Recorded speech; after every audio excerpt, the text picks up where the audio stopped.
Hello दोस्तों, आज मैं आपको एक बहुत अच्छी सी आधुनिक शिक्षा के बारे में शॉर्टकट बताने वाली हूँ, जिससे आपको कोई भी कन्फ्यूज़न नहीं रहेगा, कभी भी कोई भी सन में या किसी भी प्रकार के सम्मेलन, आयोग याद करने में कोई भी दिक्कत नहीं होगी।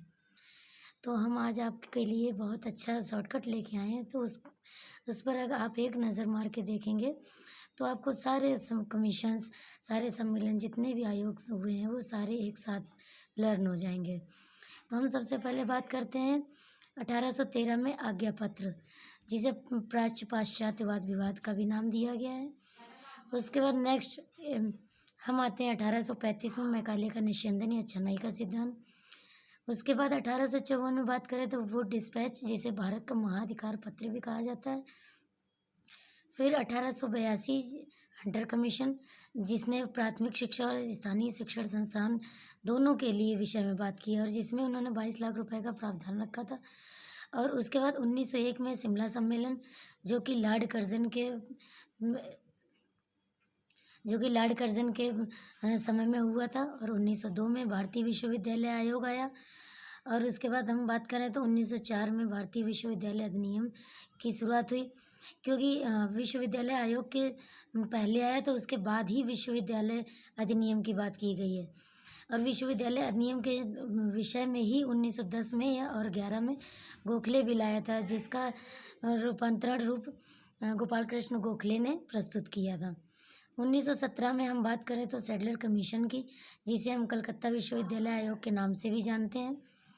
और 1937 में वर्धा कमीशन सम्मेलन आया था, जिसका अध्यक्ष महात्मा गांधी थे।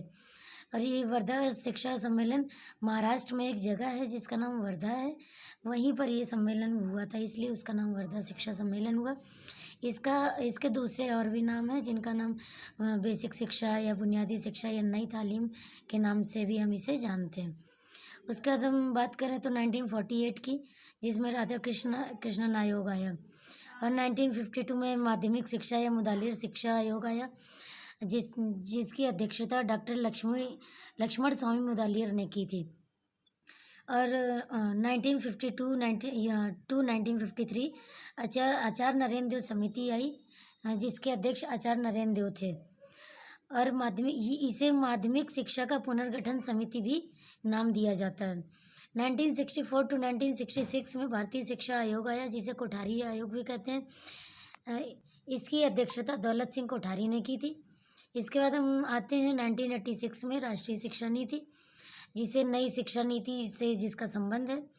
और 1986 में ही जो राष्ट्रीय शिक्षा नीति आई थी, उसका ही संशोधित रूप 1992 में आया था, जिसे संशोधित राष्ट्रीय शिक्षा नीति के नाम से भी जाना जाता है। और ज़्यादातर ये क्वेश्चन पूछा जाता है एग्ज़ाम वगैरह में कि लर्निंग विदाउट बर्डन ये किसका सुझाव था। तो हम ये बता दें 1990 में यशपाल कमेटी आई थी, जिसमें बिना बोझ की शिक्षा की बात की गई थी।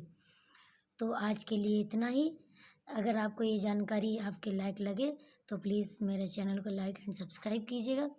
बाय।